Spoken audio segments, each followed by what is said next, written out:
కొమ్మరితండ ఇంద్రవల్లి దాటిన తర్వాత అటువంటి వారి గురించి కూడా రాష్ట్ర ప్రభుత్వాన్ని కొన్ని చోట్ల నుంచి కుండలు తయారు చేసుకోవడానికి కావాల్సిన మట్టిని అలాట్ చేసేటువంటి కార్యక్రమం కూడా చేస్తాం, అధికారికంగా అది కూడా అని చెప్పి మీ అందరికీ మనవి చేస్తా ఉన్నాం.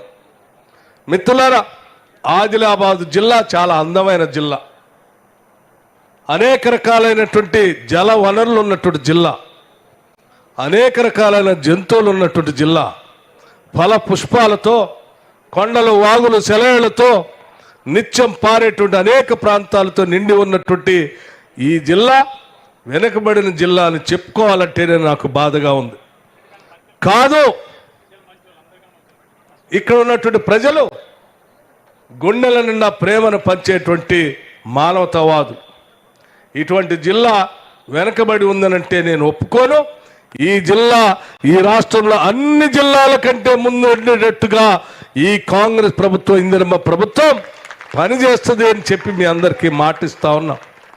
నాకు కానీ, లేకపోతే ఈ రాష్ట్ర ముఖ్యమంత్రి రేవంత్ రెడ్డి గారికి కానీ, లేకపోతే యావత్ ఇందిరమ్మ రాజ్యంలో ఉన్నటువంటి మంత్రి మండల సహచరులకు కానీ, కాంగ్రెస్ పార్టీకి కానీ ఆదిలాబాద్ జిల్లా అంటే గుండెల్లో పెట్టుకొని చూసుకోవాలనేటువంటి ఆలోచనతో ఉన్నటువంటి ప్రభుత్వం ఈరోజు పాలన చేస్తుంది, మీకోసం పని చేస్తుందని కూడా ఈ సందర్భంగా మనవి చేస్తూ ఉన్నాం. ఇక్కడ ఉన్నటువంటి నీటి పారుదల రంగానికి సంబంధించిన అన్ని ప్రాజెక్టులు పూర్తి చేస్తాం. ఆనాటి కాంగ్రెస్ ప్రభుత్వ హయాంలో మొదలుపెట్టినటువంటి తుమ్మిడిహట్టి ప్రాజెక్టు, తుమ్మిడిహట్టి దగ్గర మొదలుపెట్టినటువంటి ప్రాజెక్ట్ ఆగిపోయింది. ఆదిలాబాద్ జిల్లాలో ఉన్నటువంటి, ఉమ్మడి ఆదిలాబాద్ జిల్లాలో ఉన్నటువంటి కొన్ని నియోజకవర్గాలకి నీళ్లు రాక ఇబ్బంది పడుతున్నటువంటి పరిస్థితి పాదయాత్ర సందర్భంగా అనేక మంది నా దృష్టికి తీసుకొచ్చారు. అందుకే తిరిగి మాటిస్తా ఉన్నాం. ఆ రోజు ఏ రకంగా అయితే ప్రాణహిత చేవేళ్ల పేరు మీద తుమ్మడిహట్టి దగ్గర మేము కార్యక్రమం ఆనాటి ముఖ్యమంత్రి డాక్టర్ వైఎస్ రాజశేఖర రెడ్డి గారు మొదలుపెట్టారో ఆ ప్రాజెక్టుని తిరిగి పునఃప్రారంభం చేస్తాం. కేవలం 4-5 నెలల్లోనే దానికి సంబంధించిన పనులు కూడా మొదలు పెడతాం. ఆదిలాబాద్ జిల్లాకి నీళ్ళు ఇస్తామని కూడా ఈ సందర్భంగా మనవి చేస్తాం. అట్లాగే మిత్రులారా, ఈ పిప్పిరి గ్రామానికి సంబంధించి కిందంతా భూమి పైన రాయే ఉంది, నీటిపారుదల ప్రాజెక్టులే లేవు, మాకు కాలువలు లేవు, చెరువులు లేవని అడుగుతా ఉన్నారు. కడెం వాగు పైన పిప్పిరి లిఫ్ట్ ఇరిగేషన్ కావాలని అడిగారు. దాదాపు 45 కోట్లతో పిప్పిరి లిఫ్ట్ ఇరిగేషన్ ని శాంక్షన్ చేస్తున్నామని కూడా ఈ సందర్భంగా మీ అందరికీ తెలియజేస్తా ఉన్నా. అట్లాగే ఇక్కడ అంబేద్కర్ భవన్ సంబంధించి 2 ఎకరాలు కేటాయించాం. అంబేద్కర్ భవన్కి నిధులు కావాలని అడిగారు. తప్పనిసరిగా అంబేద్కర్ భవనానికి కూడా నిధులు శాంక్షన్ చేస్తామని చెప్పి మీ అందరికీ మనవి చేస్తా ఉన్నాను. అట్లాగే గతంలో ఇక్కడ చెప్పినటువంటి ప్రాజెక్టులకు సంబంధించి నేను మిత్రుడు చెప్పాడు మీకు ఇప్పుడే, బజ్జు గారు, బడ్జెట్ ప్రిపేర్ చేస్తూ ఉన్నాం. శాసనసభలో ప్రవేశపెట్టాలి. ఒక్కో శాఖల వారిగా బడ్జెట్ తయారు చేసే సందర్భంలో ఆ కాగితాలు చదువుతూ ఆదిలాబాద్ సంబంధించిన ప్రాజెక్టులు ఇందులో కనపట్లేదు ఏంటని చెప్పి ఆపి మరీ ఫోన్ చేసి అడిగాను బజ్జుకి. బజ్జు, మనం ఆ రోజు మాటిచ్చాం, త్రివేణి సంగమం కడతామని మాటిచ్చాం, చిక్మాన్ పూర్తి చేస్తామని మాటిచ్చాం, చిక్మాన్ ప్రాజెక్ట్ పూర్తి చేస్తామని చెప్పాం, కుత్పికి నిధులు ఇస్తామని చెప్పాం.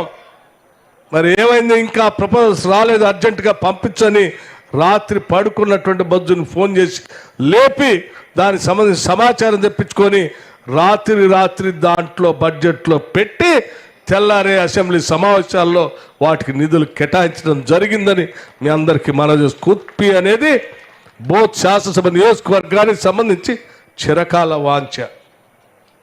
దాన్ని పూర్తి చేస్తాం, పూర్తి చేసి ఆ నీళ్లు పారిస్తామని కూడా మీ అందరికీ మాటిస్తా ఉన్నాం. త్రివేణి సంగమం మొదలు పెడతాం, పులిమడుగు పూర్తి చేస్తాం, అడా దగ్గర ఉన్నటువంటి కొమరం భీం ప్రాజెక్టు సంబంధించిన కాలువల్ని పూర్తి చేస్తాం, నీళ్లు పారిస్తాం. ఏ ప్రాజెక్టులు అయితే చెప్పానో ఆ ప్రాజెక్టులన్నిటికీ ఇప్పటికే నిధులు శాంక్షన్ చేసి ఇక్కడికి వచ్చానని కూడా మీ అందరికీ చెప్తా ఉన్నాను. మిత్రులారా, ఇకపోతే ఇక్కడ ఉన్నటువంటి ఆదిలాబాద్ జిల్లాలో ఉన్నటువంటి ఆదివాసీల పరిస్థితి నడుస్తూ ఉంటే చాలా సందర్భాల్లో చాలామంది సోదరులు, గిరిజన సోదరులు కలిశారు. మేస్రం వంశస్థులు కూడా కలిశారు. గుడికి తీసుకెళ్లారు. నాగోబా జాతర జరిగేటువంటి దేవాలయం తీసుకొని వెళ్ళి పూజలు చేసి ఆశీర్వదించి పంపించారు. పంపించేటప్పుడు ఒక మాట చెప్పారు, అయ్యా ఆ రోజుల్లో ఇందిరమ్మ రాజ్యం ఉన్నప్పుడు ఐటీడీఎల్ ద్వారా మాకు పెద్ద ఎత్తున పనులు జరిగాయి. మా గురించి ఆలోచించేవాళ్ళు, భూమి ఇచ్చేవాళ్ళు, బావి ఇచ్చేవాళ్ళు, కరెంట్ ఇచ్చేవాళ్ళు, ఎడ్లు ఇచ్చేవాళ్ళు, అన్నీ ఇచ్చేవాళ్ళు. 10 ఏళ్ళుగా ఐటీడీఎల్ని సర్వనాశనం చేశారు. రూపాయి ఇవ్వట్లేదు.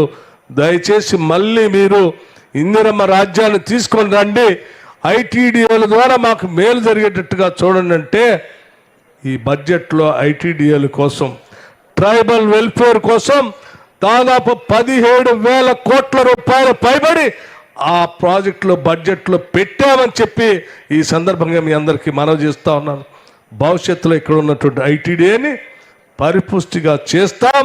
గతంలో ఐటీడీఏలు ఏ రకంగా అయితే పనిచేశాయో ఇక్కడ ఉన్నటువంటి యువతకి చదువు నేర్పించడంలో కానీ, నైపుణ్యం చెప్పించడంలో కానీ, ఉద్యోగ అవకాశాలు చూపించడంలో కానీ, స్కిల్ డెవలప్మెంట్ చేసే కార్యక్రమంలో కానీ, లేకపోతే అక్కడ ఉన్నటువంటి మహిళలకి డ్వాక్రా సంఘాల ద్వారా రుణాల ద్వారా వాళ్ళ జీవన స్థితిగతులు మార్చే కార్యక్రమం కానీ పెద్ద ఎత్తున చేస్తామని చెప్పి ఈ సందర్భంగా మనం చేస్తూ ఉన్నాం.